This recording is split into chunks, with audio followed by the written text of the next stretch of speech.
Hello, hello.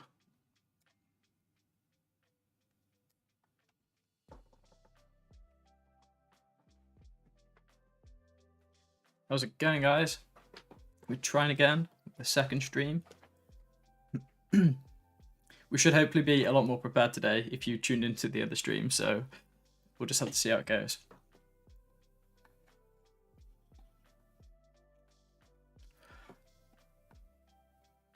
Well, hello, Johnny. Well, I had this stream scheduled, and when I started the streaming software, I accidentally cancelled it, so I think the stream started and then stopped. So yes, technically I did screw up already, but you know.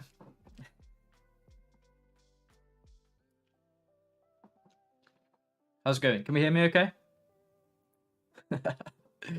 Maybe on the third stream I'll be able to just do it straight away.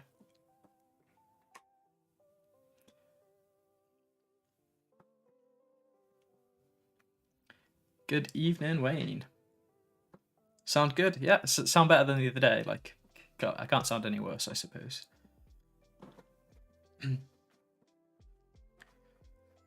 No, I wasn't watching American football yesterday. It was just normal UK football, or soccer, I guess you'd call it.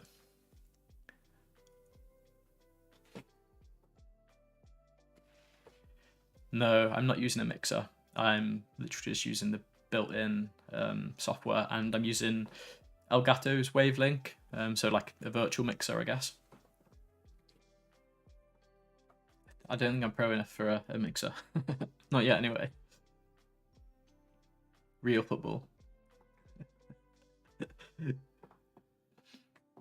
How's it going, everybody? Where is everybody? Whereabouts are you in the world? I'm obviously in the UK.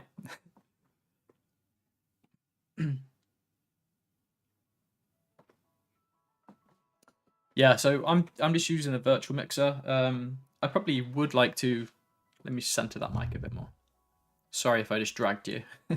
I probably would like to get a proper mixer, like a real one. Does anyone do any sound things? Is there any that you'd recommend, or does anyone do any streaming that you can give me some tips? Any sound people? So we've got Birmingham, Sweden, Barcelona, got Norway,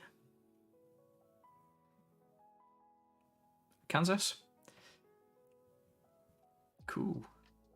It's like people from all over. It's pretty cool.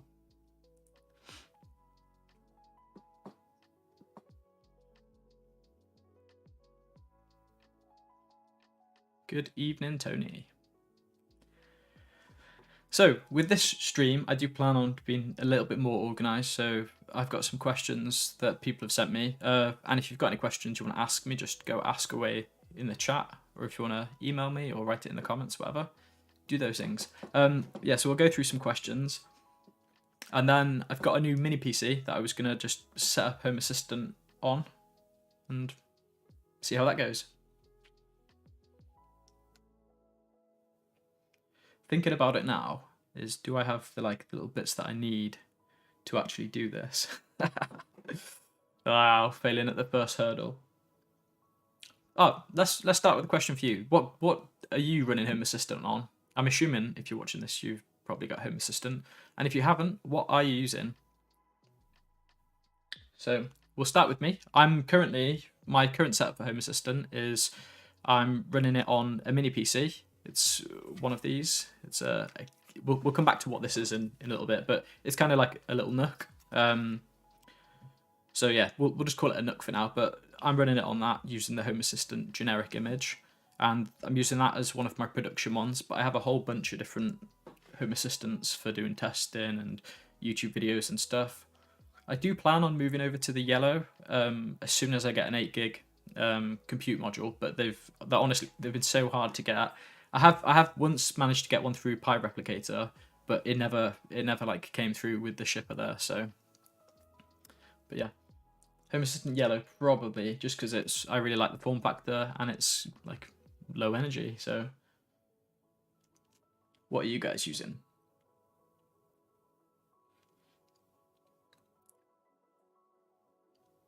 So Wayne, you're recommending the Go XLR is that, and also the Elgato Wave XLR. What's the SD Plus? What is one of those? I'm not sure what that is. I'm not really like down with the kids on the whole audio stuff. That's why my audio usually sucks. So we got an Intel NUC, Raspberry Pi 4. I hope that Pi 4 is with an SSD and not an SD card. Although there's nothing wrong with the SD card. Another Pi 4 with the SSD. Proxmox with VM, never had any problems. No, I'd never had any issues when I was using Proxmox. The only reason I'm not using Proxmox now is because when I did my setup for this house, I was just genuinely too lazy and I just wanted a quick install, so I just slapped on a generic image and no problems with it. Although you're dedicating the whole machine to Home Assistant, but if that's what you want to do, that's what you want to do. Johnny with the Home Assistant Blue. Yeah, I would love to get the Home Assistant Blue just as like a little collector thing. I did actually find a site like a little while ago that was basically selling fake Home Assistant Blues, and I sent that link to Paulus, so I think that got taken down. Intel NUC i5 16 gig Proxmox. I might do Proxmox on this other machine that I'm going to be using tonight because it's a lot of power just to dedicate to Home Assistant. Same as what you've done there with the NUC i5. Tika overkilling it with a decent laptop. What laptop are you using? Have you just got the whole laptop running Home Assistant? More mini PCs, more NUCs. A Dell Optiplex, I guess one of the micro ones, yeah. A custom Pi board. Oh, the Stream Deck Plus, Wayne. That's what you're talking about. That's the new one, is it? With the little touchscreeny thing.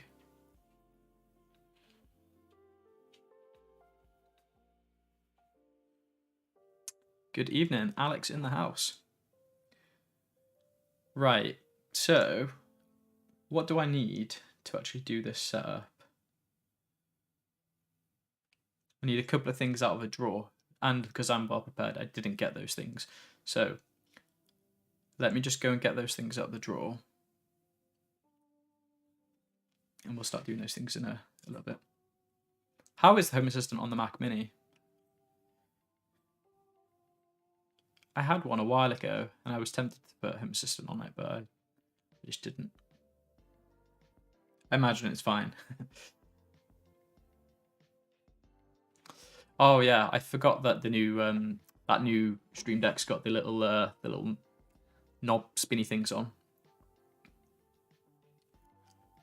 And lights. Yeah, I spent my whole day yesterday like sorting out my office. You can't see on this camera angle, but kind of here on the side, I had a big Kallax unit dividing up the room. So I was kind of boxed into half of my office, which was nice, but I changed my mind about it, and now I've gone to like full open office. Maybe we'll have an office tour one day for all of the little gadgets and things that are in here.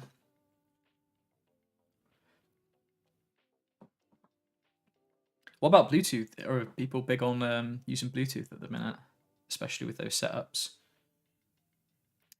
What SSD, John, would I recommend for a Raspberry Pi 4? A lot of times in my tutorials when I'm using SSDs, I always just go for one of the Kingstons because they're decent quality and very, very like well priced. I'll chuck some links in the what do you call it? the description. But yeah, Kingston ones probably.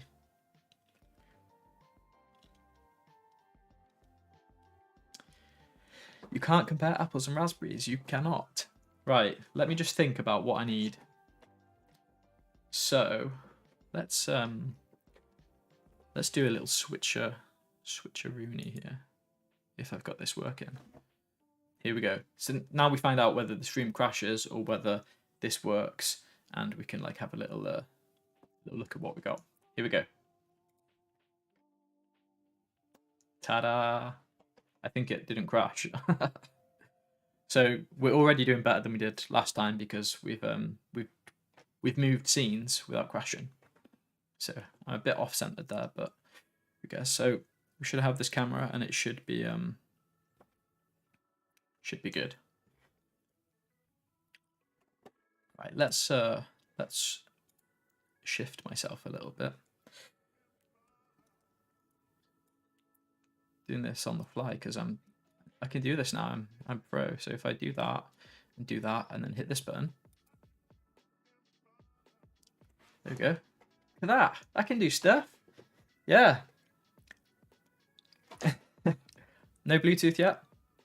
Bluetooth is really cool in Home Assistant now. Like I would say it's worthwhile using, especially with little sensors and stuff, just because, yeah, all the work that's been done in it, it's really good.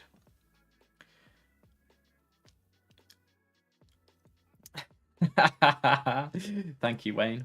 £1.79 for not crashing. That's an achievement. Yeah. So now all I need to do to beat this stream in the next one is to actually get the stream out without ending it. So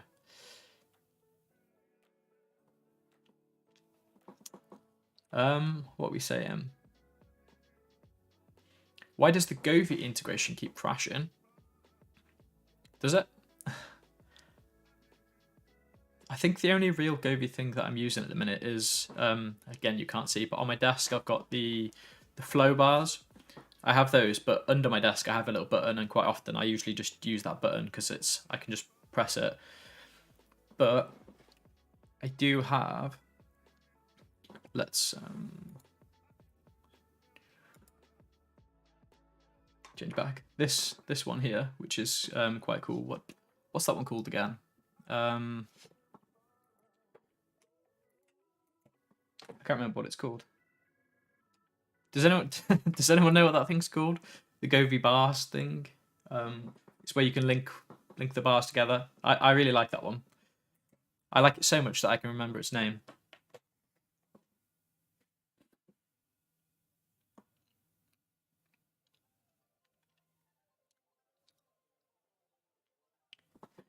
Wait, you don't speak like you do in your videos? In these live sessions, I like the way you speak in your videos. Do I speak different, do I?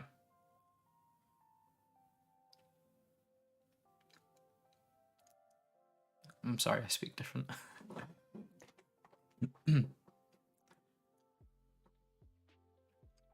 Hey, Bo, welcome. You got into one. I'm going to look up that Govee thing because I can't remember what it's called. I'm also using these, which I did have a video on, these little triangular things. Those are quite cool. They're locally controlled. Do I have Home Assistant somewhere?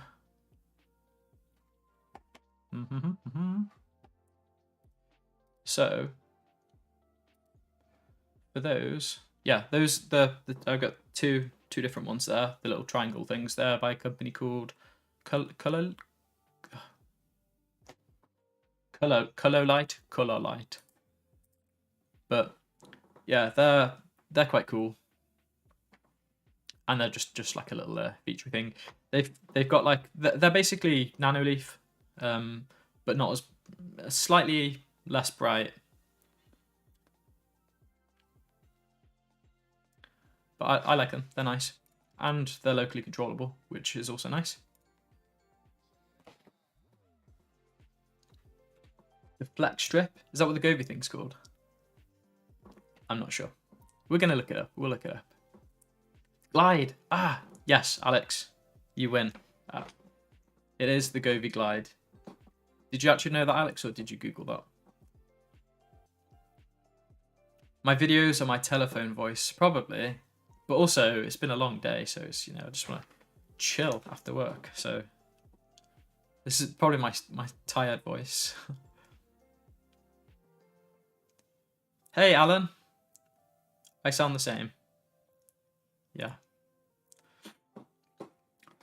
Oh no, I didn't take it in a rude way. I have a sense of humor sometimes.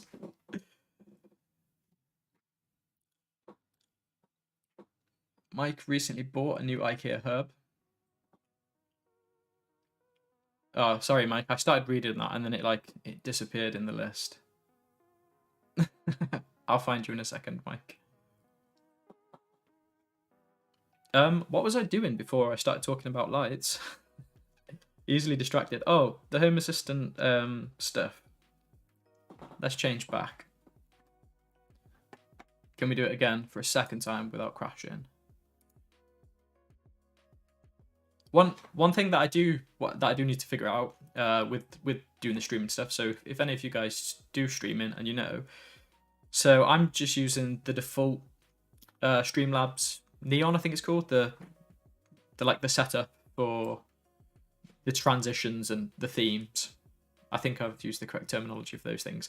But when I do a transition, it does that little like circular thing, and it puts a fader on the audio. So if I'm talking and it transitions, then it like fades the audio. So I need to disable that somehow, if you can, unless you have to create them yourself and not use a preset. I don't know.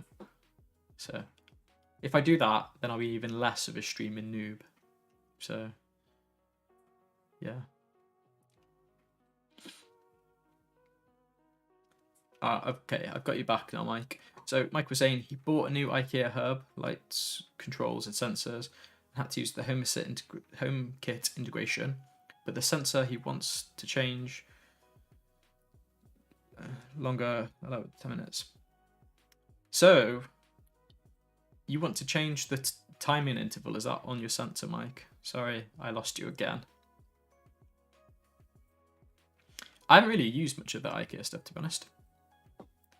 I always try and avoid going to the smart home sections because I always like just buy random bits. We need squirrel. Like the Dr. Z squirrel, is that?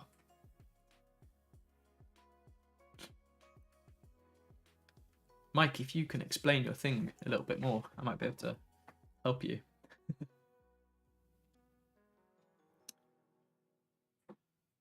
Oh, okay, Wayne. So previously I used to use OBS, and then I can't remember why I swapped to Streamlabs OBS, but that's what I'm using now.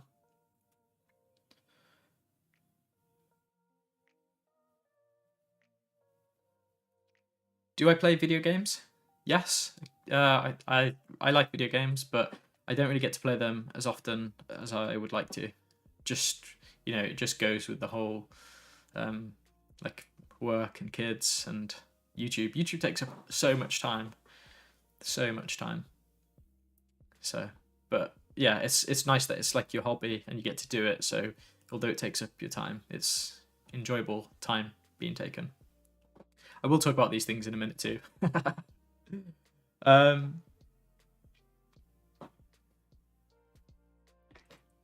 think you've got some help there in the chat, Mike, for what you're doing. Right, so these things, this is currently what I've got Home Assistant running on, one of these. It's a Geekom Mini Air 11, and I think I actually have the page up, maybe.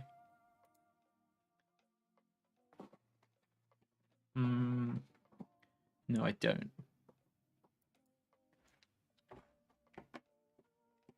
Oh, I kind of do. Look at me being well prepared. So, oh, this isn't the one. This isn't the one. This is like a powerful version.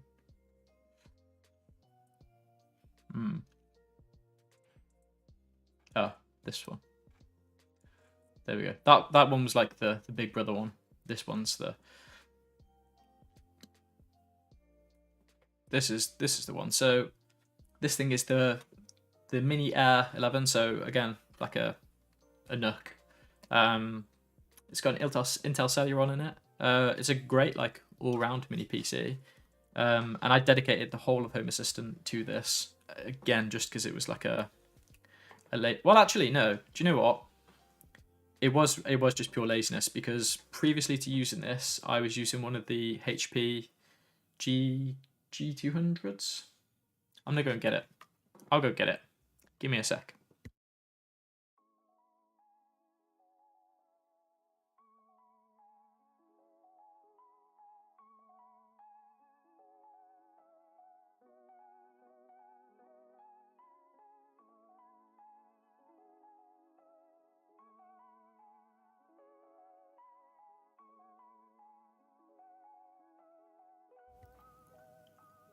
Hola.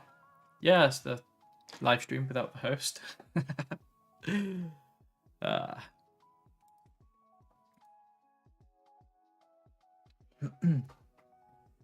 So this is what I was previously running my Home Assistant on. It's very dusty.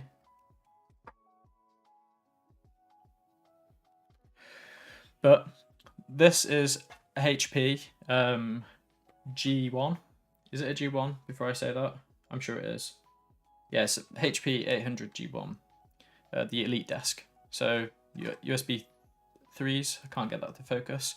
2 USB 3s, audio, and then a bunch of USB 3s on the back. And got the lovely MarkWattTech stickers on there too. And then inside it was just an SSD. This is one of those Kingston SSDs that I was talking about. Again, they're really cheap to get, and they like last forever. Ignore the dust. You don't get dust when you buy one of these. But and then this has also got 8 gig of RAM, and it also has an older i5 in it. So yeah, pretty solid machine for running Home Assistant on. So this is what I was running my whole Home Assistant on. Originally, I used to have Proxmox on this, and that was my go-to. Yeah, absolutely solid. The only reason I've swapped to that is because I wanted to use something a bit smaller and lower power. So I was jumping from that to the new Home Assistant Yellow, but I've just not been able to get the 8 gig Pi. So like in the kind of little gap that I'm hoping it's a little gap, I've jumped to one of these, which is the Geekom, and this thing is again absolutely fine for running Home Assistant on. There's a 256 gigabyte M2 in there. So just as a desktop machine, if you're just running Windows on it, just doing Word or whatever, you couldn't play games on one of these, but if you're just using it for desktop applications, again, it's a great little PC. But I dedicated one of those to Home Assistant. But I tried doing some bits on it that I've not been able to do, and I probably wouldn't put Proxmox on this. Just for me personally, I'd want a bit more power than, say, an Intel Celeron. So that's what I was going to do, really. So we got that. And then we now have this guy's like much bigger brother, which is sat here.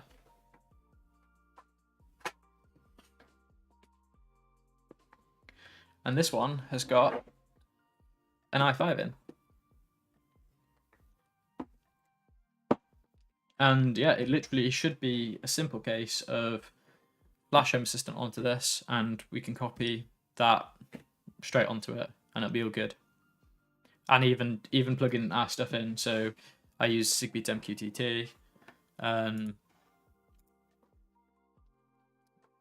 to MQTT, and I can just unplug the USB off of the old setup and plug it straight in on the new one, and we'll be good to go. Also, I got the Colin Furze Christmas jumper on. If you're a fan of Colin Furze, representing that Colin Furze merch. Let's have a little catch up on these comments, because I feel like I've just been like blabbing about those mini PCs. What are we saying?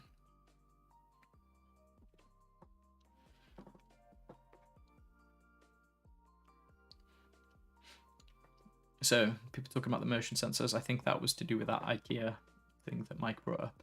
And Mike is saying, okay, thanks. Hey, Claire.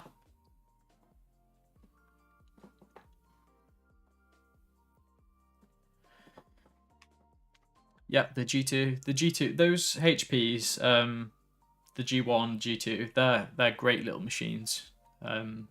Really good. I'd recommend them. When actually, like, I don't know when it was, like a year ago, whenever I made my original Proxmox video and I showed one of those, I actually linked the eBay seller, and they just sold out, like nothing to do with the seller. Just some random guy that I'd bought one of those PCs off, and he sold out.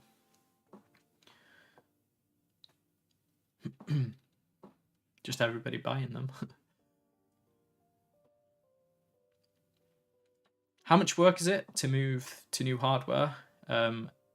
Is it a completely fresh setup? So how much work is it in general? And am I doing a completely fresh setup? So the Home Assistant that I'm going to be moving from the mini PC to the mini PC, from the little Geekom to the big Geekom, is not my production instance, but it is a big instance with a lot of things in that I use for various testing and whatever. It's super easy, especially with like a generic image. If you're doing something with Proxmox or something else, there can be a couple of extra steps, but in general, all the Home Assistant migrations are fairly painless. You can back everything up and then import it onto whatever your new system is. Are you thinking of doing a move, are you, Tony, or just curious?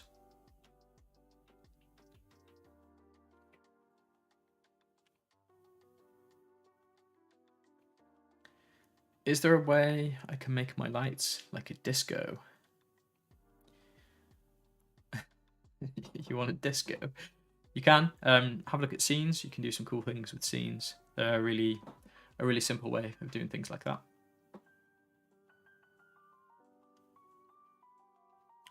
Rob, you've got Home Assistant yellow. Nice. Yeah, and Johnny, we know you have too. Are you planning on using any of yours, Johnny? Eventually, you're going to move from the blue to the yellow. Is that your plan?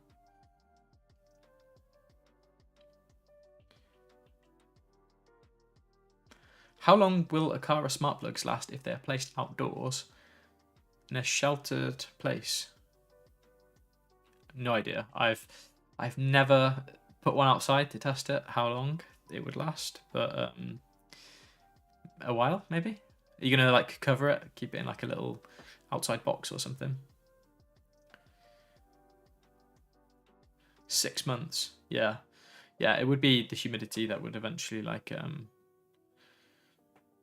the components maybe. Although saying that, I've got some rather janky things in a little outside box that have been out there for a year, and my things are still going strong.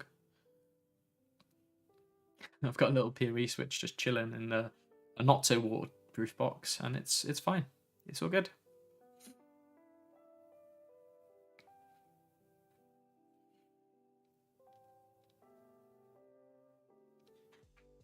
Yeah, so Tony, considering changing hardware, but you've not decided what you want to do. Yeah, first thing I would do is decide what you wanna move to and from. What did you say you're currently using?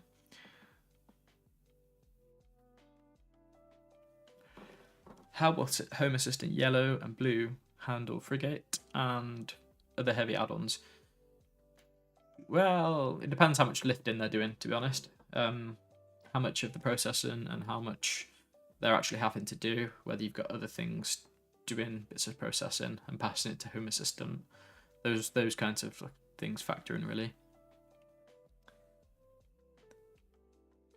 What are you planning on doing? It's lots of camera work. One of the reasons that I want to jump from the mini PC with the Celerons is just for more power for Home Assistant, because some like you were saying, big add-ons can just crush like Home Assistant.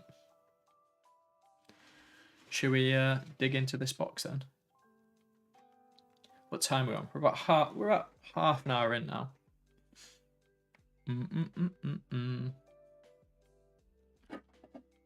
Probably gonna go for about an hour, so let's change to my other camera.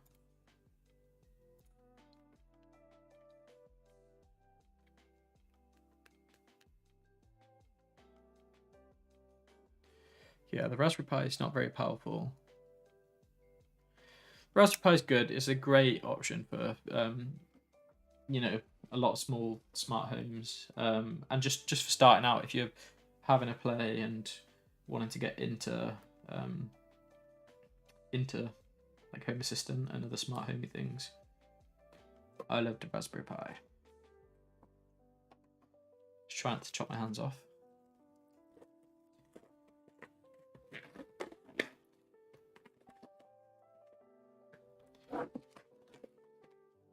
So, if you are interested in the specs of this thing, this has an i5, 8th gen i5, 16 gigabytes of RAM, and a 512 gigabyte M.2. So, plenty of power for, you know, what we want to do. But it's better to have more power than not enough power. Oh well, the actual footprint for it is pretty much the same as this other one. So it's like the same size, which is nice. But it's just a bit chunkier. Probably to fit in all of those extra gigapixels. Okay. So in the box, you're gonna have your Geekom stuff. Geekom give you a lot of stuff. You get a little bag, in case you want to carry it around with you. I don't know why you get a bag. A little bag. Why do you get a bag? Your power. I'm sorry if the like crinkly is really loud as well. HDMI cable. Whatever, I imagine wherever you order it from, you'll get your correct plug head. Yeah. We've got a apparently 4K mini DisplayPort to HDMI adapter. Bag of screws. And I think this is like a mounting plate. So if you wanted to wall mount it. And that's your lot, that's all you get. But the most important thing you get there is a bag.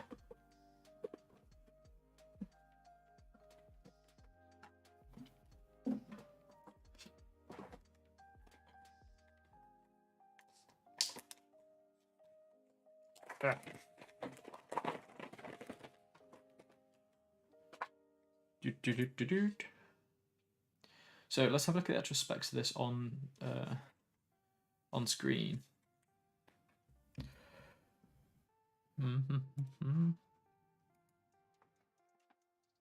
So,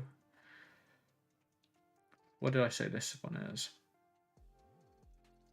This one, the IT8.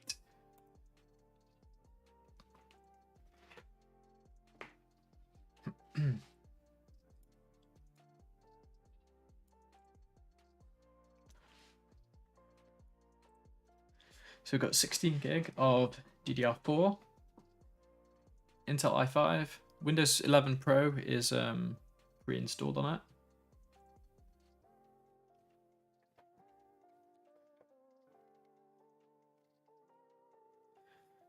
I wish these were thumb screws at the bottom though.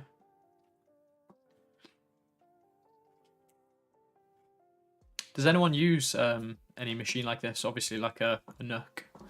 What if you do, what kind of setup are you using? Are you going straight Proxmox or are you doing a generic image?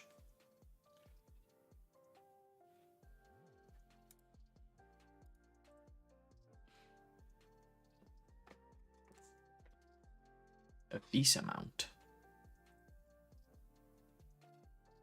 Yeah, it is a VESA mount. I need a screwdriver.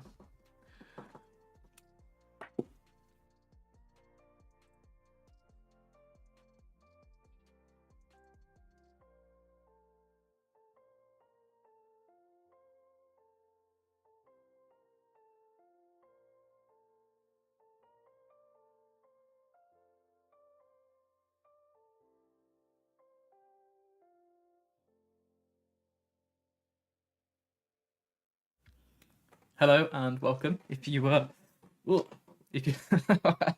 slipped in my chair then. If you're just joining,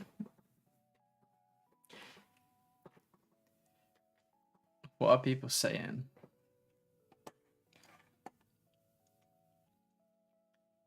So Tony, you've still not decided what you'd switch to.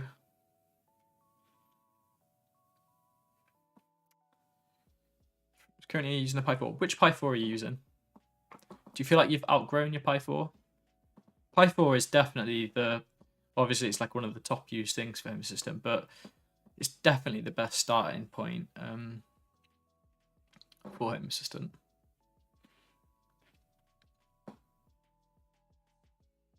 No, I wouldn't run Frigate on Raspberry Pi either.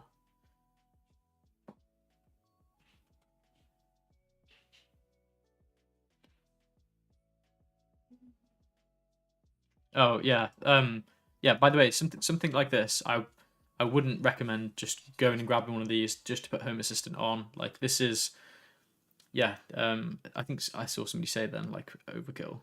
Oh, Johnny, yeah. This is massive overkill for Home Assistant, especially if you just chuck in the generic image on there. Like plenty of power to play around with, but if you're doing Proxmox or anything like that, the cool thing about that is you can spin up some other containers and run other bits of software on it, or other applications, or other bits that you want to interface with Home Assistant. And you can also run other. I'm just trying to think what somebody else would run. Media servers. You could run your media server on there. Your Jellyfin, your Plex. Yeah, you can just run lots of other things. You're not tied to using just Home Assistant, and you can utilize that full power, because if you dedicate one of these things to just Home Assistant, if Home Assistant's using only a tiny portion of your full potential, it's only ever gonna, use that tiny bit, and then you've got that big wastage, if that makes sense.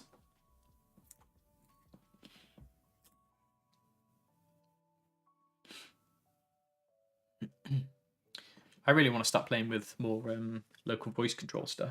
That's what I want to do.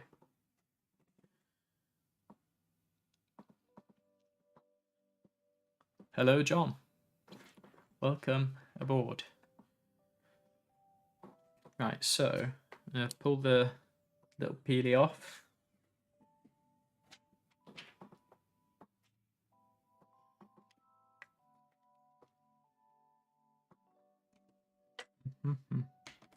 And let's take these screws off. That's one absolutely lovely thing that Home Assistant, the Home Assistant Yellow has, is the bottom feet are just thumb screws, so it just makes it really easy to get into, you know.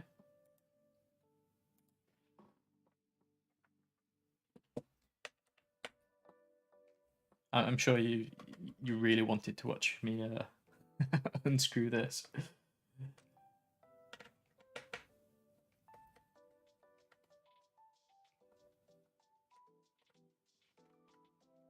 Yeah, Proxmox is very easy.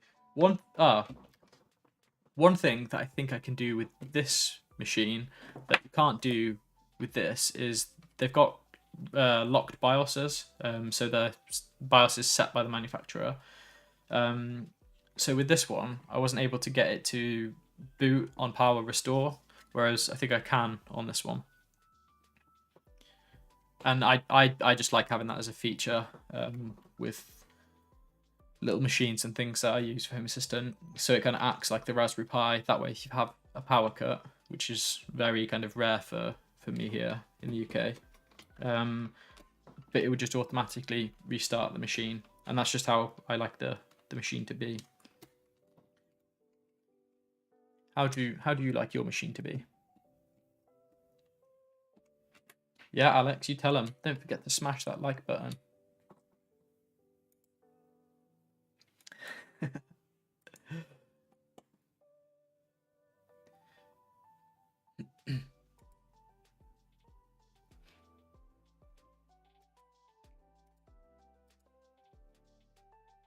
There you go, Alex. You've now got some superpowers. How about that? You've got all them moderator powers now. Oh, I'm sorry. You can't see this through my head because the camera is like here.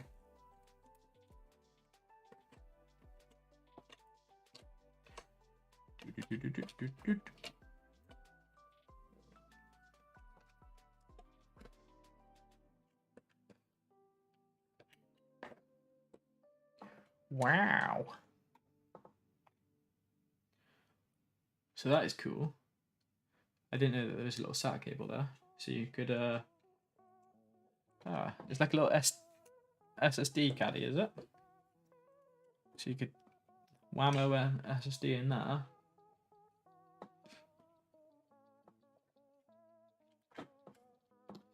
It's got Alexa 512. I don't think you can see it on this camera because it won't focus. But it's got Alexa 512 gig M2, and as I said, we've got 16 gig of RAM. Nice. Out of curiosity, if this was your machine and you were doing this install, how would you go about putting Home Assistant on this now, like out of the box? So I think Windows is on this M2 at the minute, but if this was you unboxing this, how are you putting Home Assistant on this? Let me know.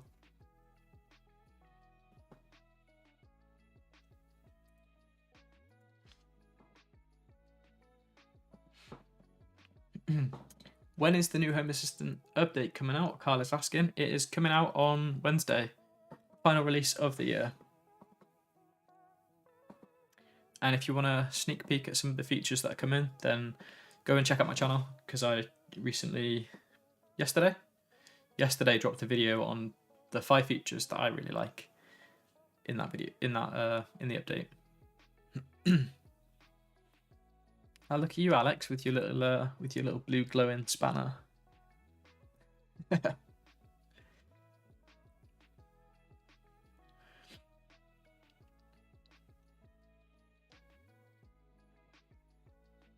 Is the core updates seamless as in the Home Assistant OS? With what now? Was that with Proxmox, or was that if you're doing it generic? If you have no plans for other containers, Home Assistant OS is the best option. Yeah, Home Assistant OS is great. It's really good.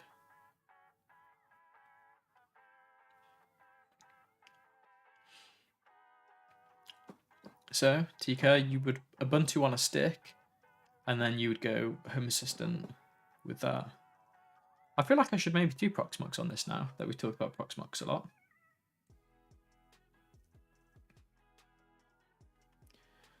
See, what I was going to do was just the lazy, generic install on it, just to get this machine up for testing. So with this type of machine, what I like to do with these is build these for like friends and family. This type of machine. Again, one of the reasons that I've been using this one now. So this one is the Mini Air 11. So it's the much cheaper option. The one with the Intel Celeron. But just because you can't get Raspberry Pis at the minute, so you're paying a little bit more. I think you can pick these up for around 150, which is quite a lot when you can get a Raspberry Pi cheap. But if you think about it, when you're getting the Raspberry Pi with a case and all the other little bits, you're getting everything on one of these. It's an M2, the Mini Air 11, so 8 gig of RAM. So I don't know, it just works out a bit better with price, and you can just do a bit more, and you've got more power there than a Raspberry Pi. So, but yeah, I've been using these and setting these like Mini Air 11s up for like friends and family.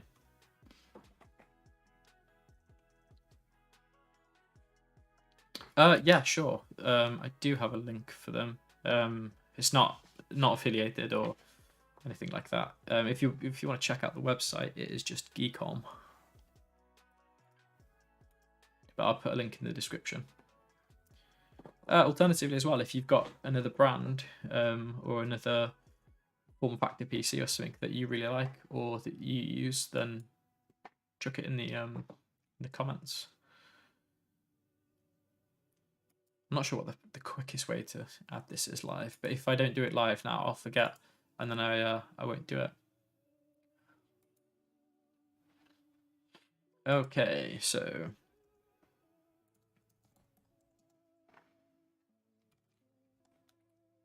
yeah, you could pick these Geekom Mini Air 11s up on Amazon the other day for like a really good price. So IT8 is there. and let's find the Mini Air 11.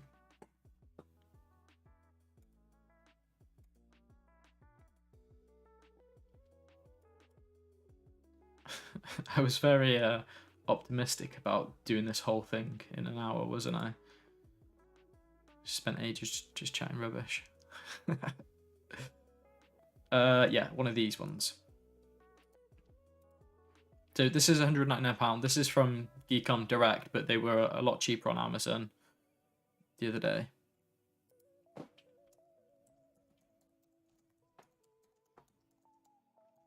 But yeah, very nice build quality, and they're pretty cool. And again, way easier to get hold of than a Pi. Obviously, you can spec them up if you want like a more better one.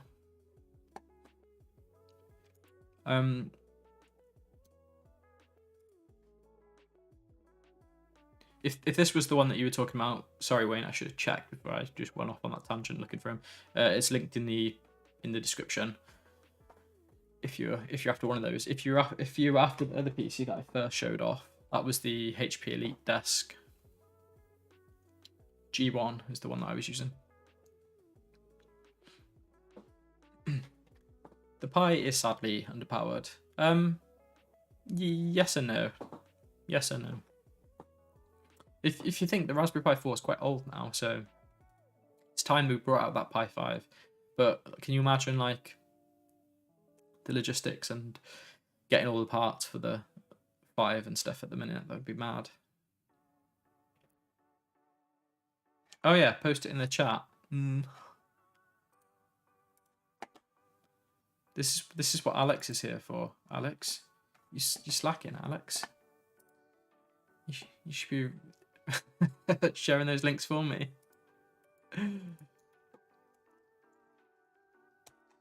There we go. It's in the chat now as well. There we go. I forgot that I could do that in the chat. What are we saying? The Coral USB. I'm still yet to get a Coral. I've always wanted to play with one, and I did have the little alerts on the Pi Hut for when they came, like when they become available, but I've never picked one up, even when I've had the notification. I've nearly jumped on it a few times, but I think if I got one, it would just sit there like in the drawer of, you know, projects to do and projects to play with. So maybe one day. It's a project I'd love to have a play with.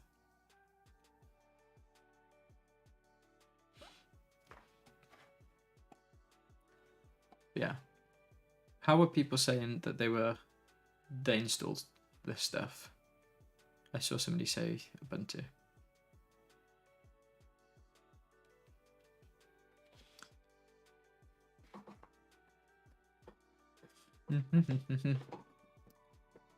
If you're watching now, what would you like to see? So the idea of these videos was for me to have a play around with streaming and learn how to do it a little bit better. I think today I have done that, I'd say. Yeah, it's been better today. We've not crashed yet. So it's gone well. It's gone a lot better. But yeah, what would you like to see in some videos? So I was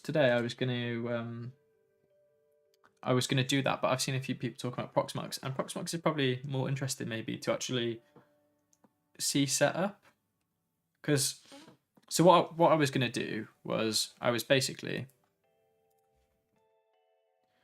this thing is, well, not this one, but I've got another one that is just running a generic image of Home Assistant, and I was just gonna basically copy this onto that, but that doesn't seem very interesting now. At the time when I thought about doing it and doing it live, it seemed more interesting. But would it be more interesting to see that but Proxmox maybe?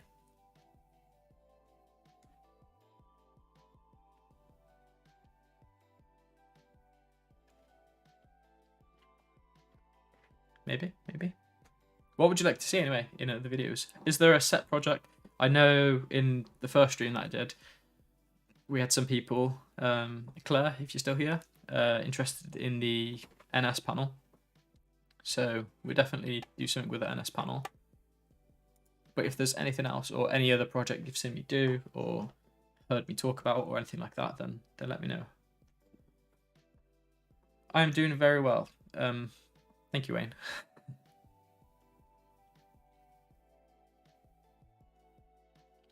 How about a Proxmox OS install, then a Home Assistant install? Yeah, that's what I would do, to be honest. Get Proxmox set up and install. I might. What would be the best way of showing you that? I guess I'd do the video feed from this so that you could see it, and then put my face on the top. Probably, and I'm sure that would work out well live, wouldn't it? Because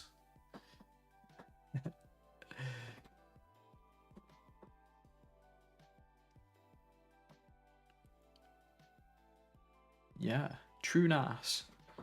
I'm not really a big TrueNAS user. Home Assistant dashboards. Maybe we could cover some of the stuff from the Home Assistant release.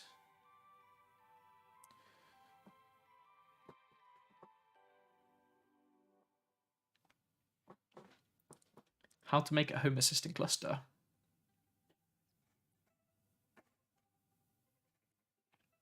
Have people had a look at the Home Assistant release yet? Have people watched my video on the release yet? do people like those videos? I like making those videos. I think for this year, I think I've missed maybe 1 or 2 of those videos for the release, just from being ill. When I found out I only had 1 kidney, I was up for a long time. I missed loads of weeks of YouTube. Being as though we're using the chat now. Here's that YouTube video link. Go watch that video.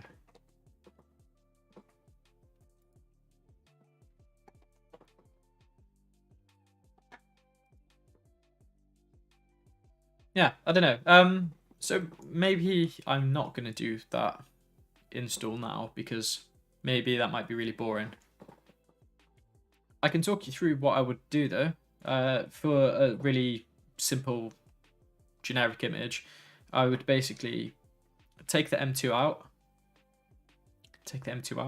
then flash your generic image onto the M2, then put the M2 back in, and then you're done.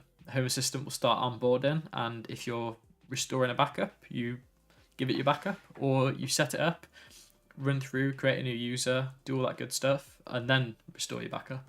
And that's literally it. So yeah, I don't know, maybe that'd be a bit boring.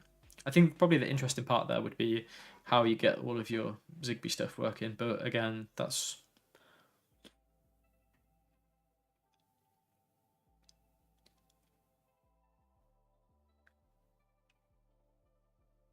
Oh, thank you, Ian.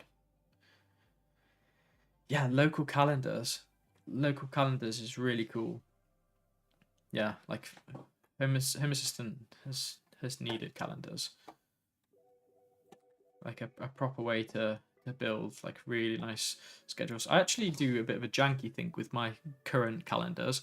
I don't know what you guys do if you use calendars currently. So I'm an iPhone user, and I have all of my calendars. They're all obviously iCal calendars. So you can't take that and put it into that local calendar easily. And moving from iCal calendars to like Google calendars is also not super easy, unless you've got a cool way. So the way that I do it is I have a little script running that just basically takes the information from one calendar and puts it into my Google Calendar, and Google Calendars just work really well in Home Assistant, and then that Google Calendar then gets displayed on like my Home Assistant wall panels and other little bits around the house. And that way, whenever somebody creates an event or deletes it, this little script I have running just on my little Docker machine just does all that handling for me. But that's how I do it. yeah, Twinkly got a really nice update in this update. Do I have a home assistant that's accessible from here?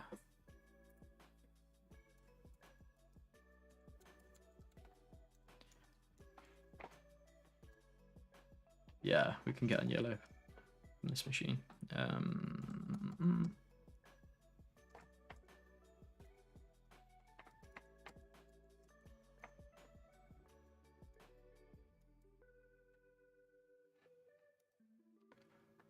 Boom.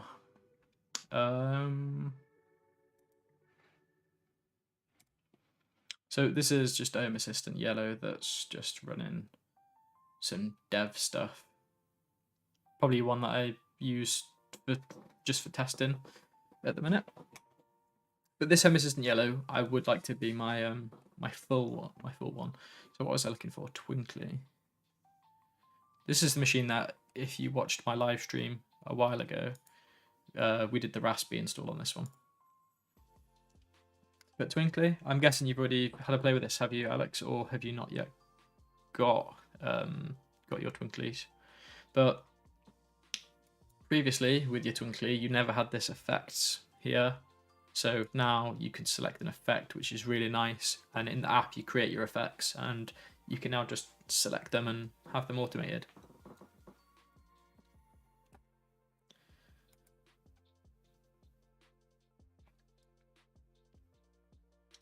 Yeah, that full house thing is pretty mad, yeah.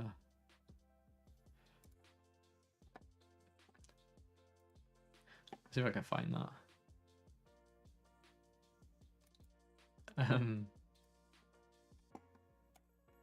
But yeah, that was Twinkly.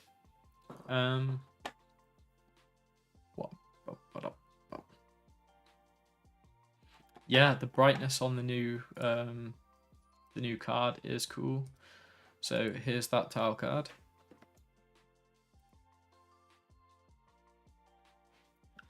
So you've got this little slider. This is my key light, so this will actually turn on and off. But yeah, you can just drag that up and down, and it's really nice. I don't know what that was on before now, but that is a really nice one, and it works really nicely on wall panels, touch screens, phones, touch, basically anything touch.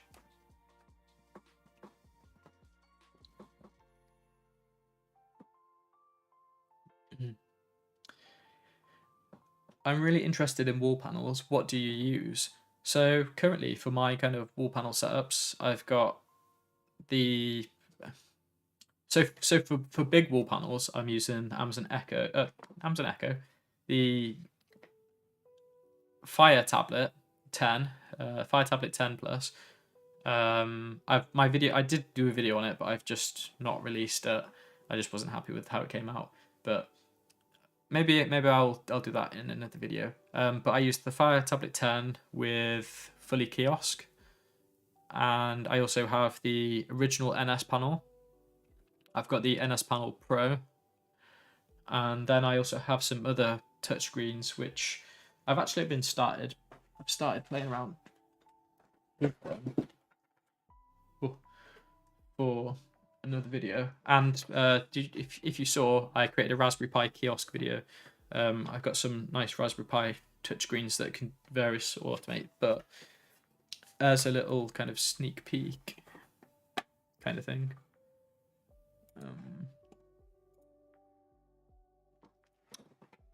Here's like here's a monstrosity that I've been creating. But this is like a little kiosk that you can build yourself. So this is a little foldable stand. This is a work in progress. So, but a nice big touchscreen. And yeah, under this little gap, you can get a Raspberry Pi in there, and the Raspberry Pi powers all of this. And yeah, this is really nice. I think I actually used this touchscreen in a video, and nobody noticed. But that's That's a big beast. That is. That's for a planned up and coming wall panel type video thing, kind of like another kiosk video. But yeah, it's one that I'm trying to make myself. But that's a big, massive unit. What else do I have? I've got the, what are they called? Oh, I'm just having like a mind blank. The Kindle, it's just the Kindle, isn't it?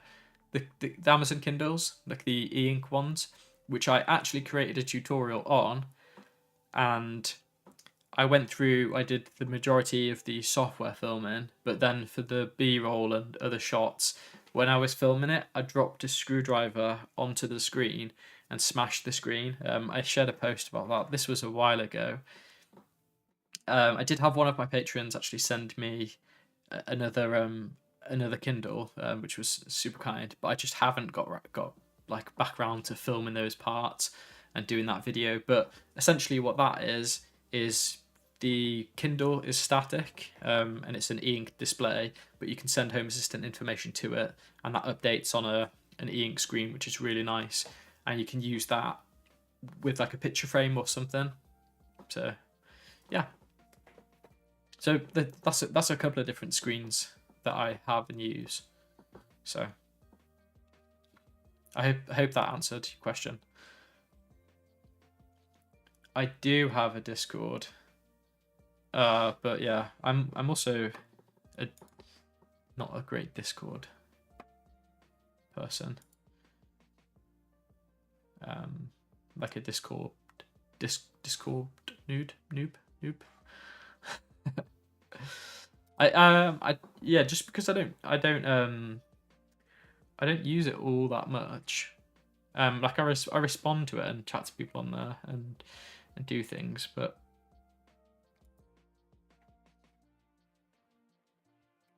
I have a very small Discord. I'm just trying to get a link now, Alex. So you put the link to expire never, I think, and then generate link. There we go. And then I can just paste that in this chat. There we go. There's my Discord. Wayne.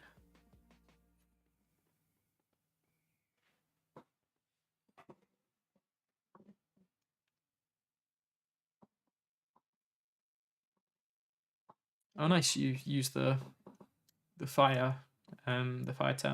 Yeah, it's great. Like the only thing that's not great about the Fire tablets is they're just not very powerful and they can be a bit sluggish. So I mean, you can get them really cheap, especially on like Prime days and those kinds of things, but they're not the best. If you can afford to spend a bit more on a different tablet, preferably something Android based, just because you've got more control. Like an iPad would be absolutely wicked and it would run great, but you're just limited on the control that you have if you use an iPad or something. But something Android based would be solid. So Android and powerful. So maybe like one of the more expensive Galaxy tablets. Maybe that'll be something that I do in the future.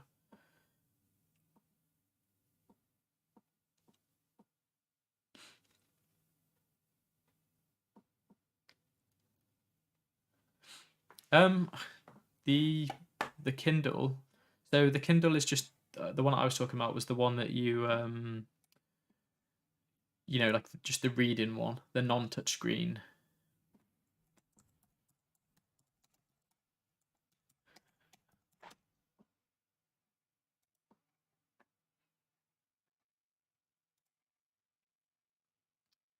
Which is, I'll see if I can find the picture.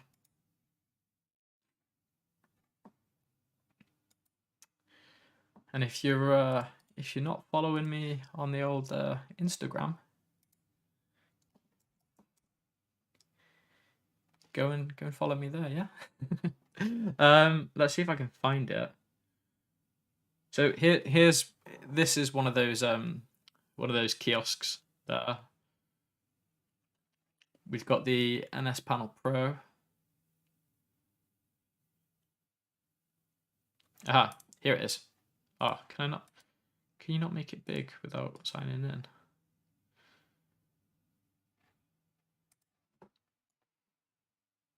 Just zoom in a bit. Oh no, go away. What are you doing to me, Instagram?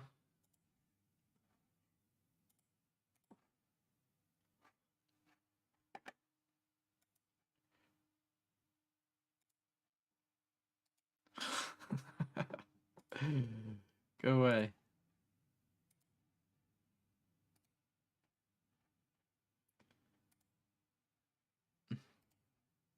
No. I should just sign in, shouldn't I? There we go. Now I've lost the picture. I accidentally closed it.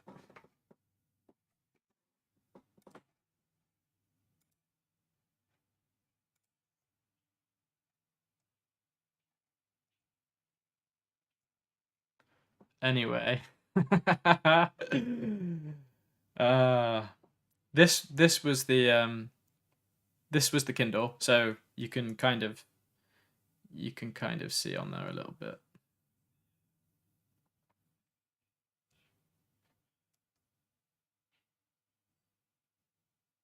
He says.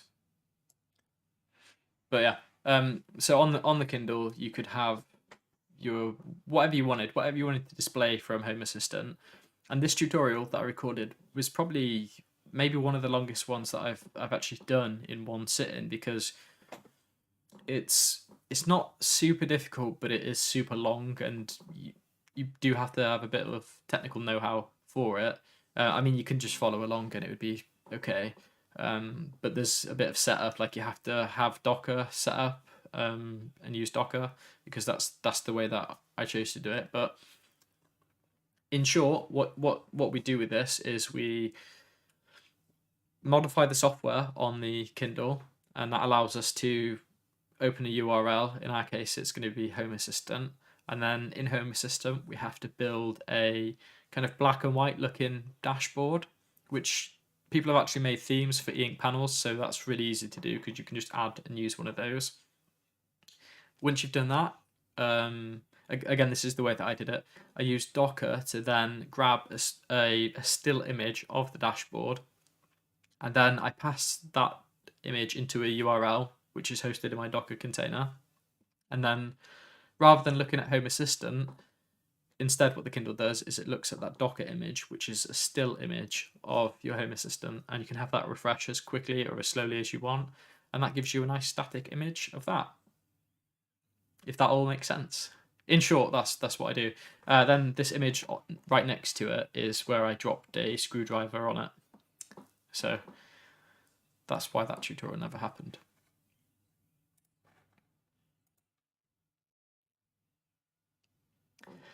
But yeah. Did that make sense? Was that what you were asking? I don't know. Oh, I saw you say not the Kindle. So maybe you didn't care about that. But now you know if that's something you wanted to do. You can get touchscreen e-ink panels and nicer e-ink panels, but they're so expensive. So the idea for this was to just upcycle and reuse old tech, because you can pick those Kindles up off Amazon for off eBay, sorry, for like 12 quid or something.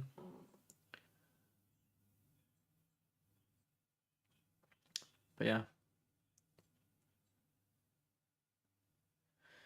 Yeah, if you're using the Kindle Fire, I would definitely use Fully Kiosk. It's really good, really easy to set up, and it does work well. The only thing is just the Kindle can be a bit sluggish.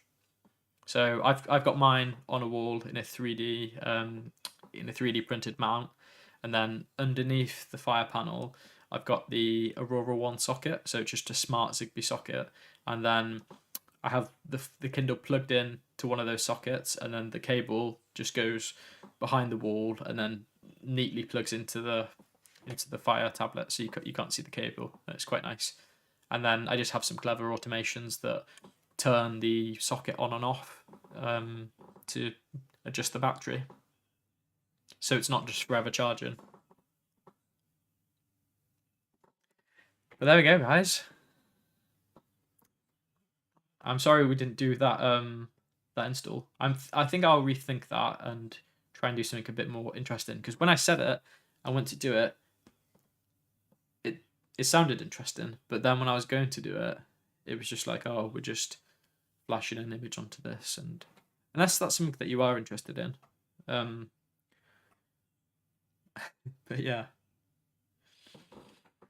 we're gonna wrap this up, I think. I was gonna try and go for the hour mark, because that way, if I do my 12 streams, I'll have done 12 hours of streaming, so I'll be a professional then. Does anyone have any questions about any of those things, or anything that you would like to see in one of these streams? Because we've got another 10 to do. I can dedicate a whole hour to it, or a little bit of time, or like this video, we'll just talk about whatever.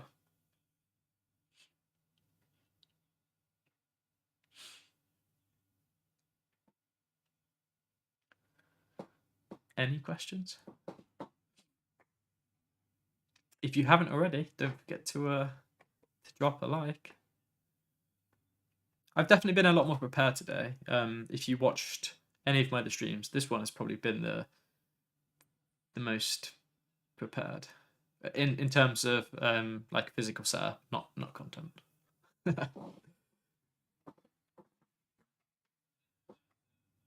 What would you like to see? Any cool projects? Is anyone working on any cool projects? Anything Christmas related? I think next year I'm going to try and do some permanent Christmas lights on my house, like full on Dr. Z style. I want to be that. I want to be that really cool house that everyone's like, wow, look at that house.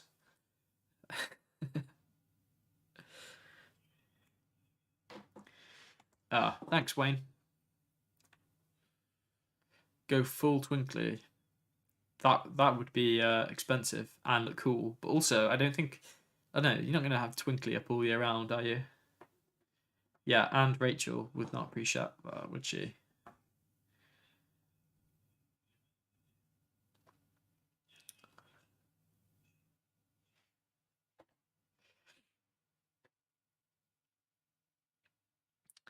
Did I see the Matrix one? What was the Matrix one?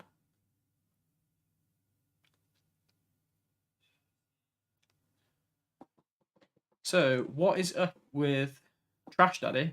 That's a cool name. So Trash Daddy is saying, so what's up with mushroom cards? Now that Home Assistant hired the guy that made them, are we going to switch to built-in mushroom cards? So I think the plan is there's going to be more mushroomy things, but mushroom in general is going to stay separate. It's going to be its own thing, as far as I know, as far as I'm aware. But it's not a bad thing. Mushroom has a nice style, and yeah, it fits in with the whole material design. So,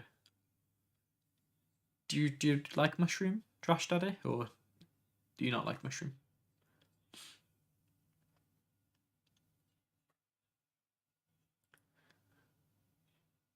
What was the Matrix thing, Wayne?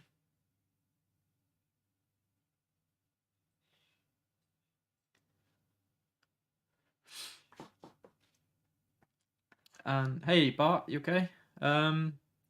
What's my opinion on the tile cards? Yeah, so if you have just tuned in, we did like briefly have a look at them, but I really like the tile cards. It's nice. On this yellow, I don't think I have. I don't think I have many entities to mess about with here. But in short, you have this.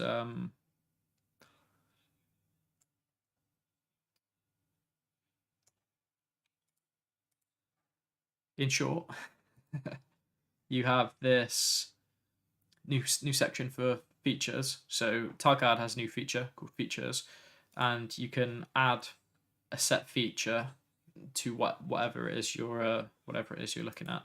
So there's only a few features at the minute, and I'm not sure if there will be more. But what's nice about this is this has drag and drop. So if you have multiple features on a thing, you can drag and drop them and you can bin them off.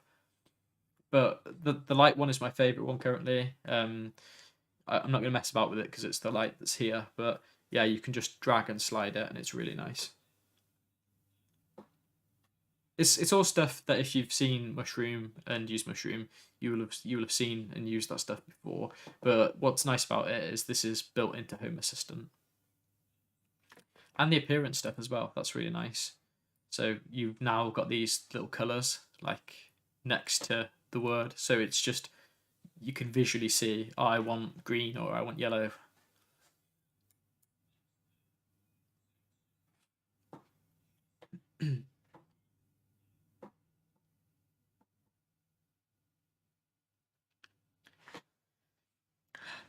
Have I thought about using 3D floor plan style dashboards? Yes. So probably back in my earlier YouTube days, I did create something with the 3D floor. What's it called? The 3D floor planner, 3D mate or whatever it is. But I made a 3D thing. But I found it really. It might have just been the way that I did it. I've never revisited this. But mine was very janky. So you could turn a light on in a room and you'd see like the light spill onto the walls and stuff, which was a nice thing. But every now and then the colours would just be wrong or it wouldn't light up the correct part. It's probably just the way that I did it, but I think they're nice. But I think it's a lot of work for such a little thing. Some people make some really stunning ones. And it is nice, you know, like to be able to see a room and you can click like the lamp on a table or click the light that's in a room and it will just come on. It's a nice thing, but I don't think it's for me.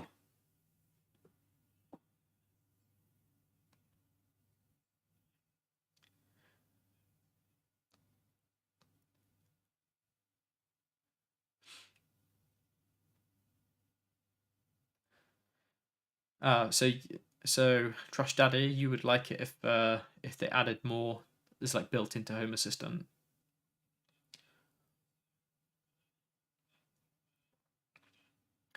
Yeah, so that's one thing I will say about this slider.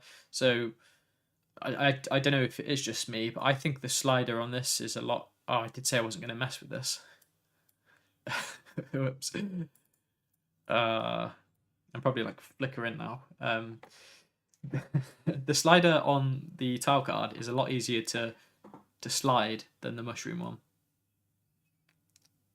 Yeah. So if you're interested in that, and if somebody did message and ask like how I'm using that, how I'm using this now, so it's not a big secret or anything. This is the beta build. Let me just check that it's the beta build, not the developer build.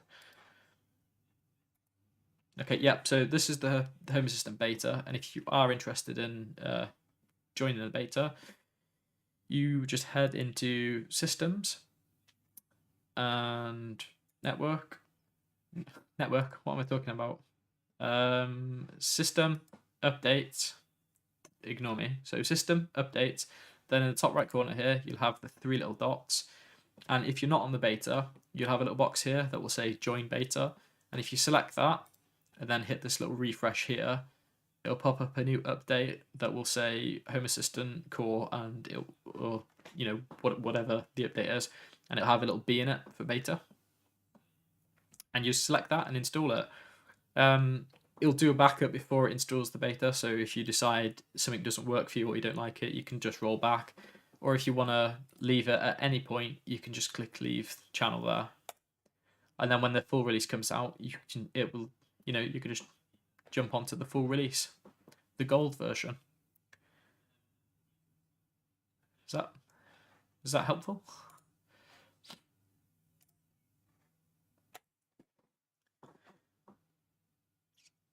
Oh, I had it at 24%. Was that the was that the key light?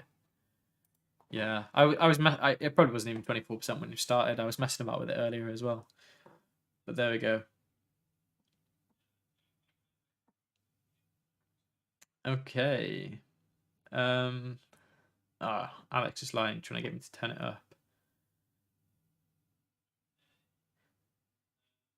Can I fix the clock behind me? This thing?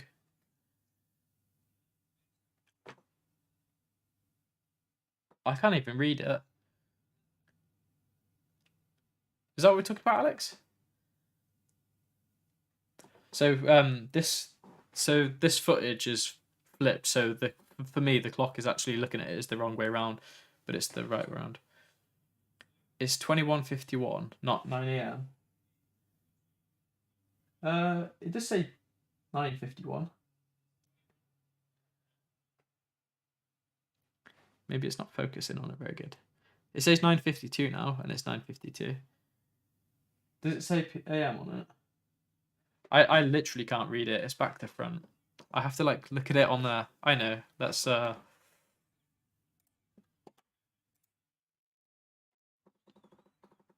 feel like you're lying to me. Yeah, he's just trying to trick me. It says 9:52. I can't read whatever it says here. This is a cool little product as well.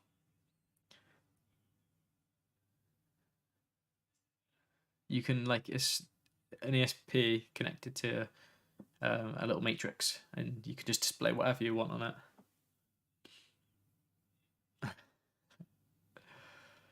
Oh well, you know, it is what it is. Right then, guys, thank you for tuning in for this second stream. Let me know in the comments, or send me some messages. Follow me on all of the things. Just tell me what you'd be interested in seeing in a live stream, and we'll pick something fun to run through.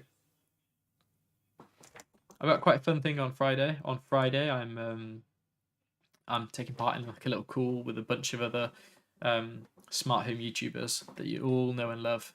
So that'll be a fun little gathering, a little Christmas gathering. Oh yeah, it's Wednesday tomorrow. Is it Wednesday tomorrow? No, it's Monday today. Stop tricking me. So Wednesday will be the full release of 2022.12, and it'll be the last release of the year. But yeah, before you all run away though, do make sure you drop a like on that stream, and if you are interested in seeing more of these streamy things, then let me know. Yeah, again as well, before you leave, what time zones and places are you in now? Just let me know in the chat there where you are and what the current time is for you. So here in the UK, it's about to turn 10 p.m.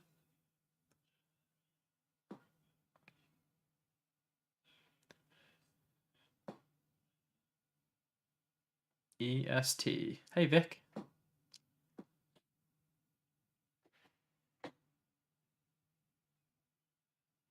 4 p.m. So you're an hour ahead, Vic. Yeah. Thanks for tuning in, dude.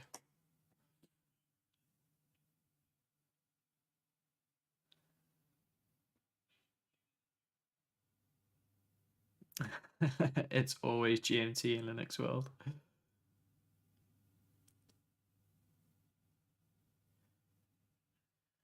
Oh, you're on a plane, are you, Bart? Italy. Nice.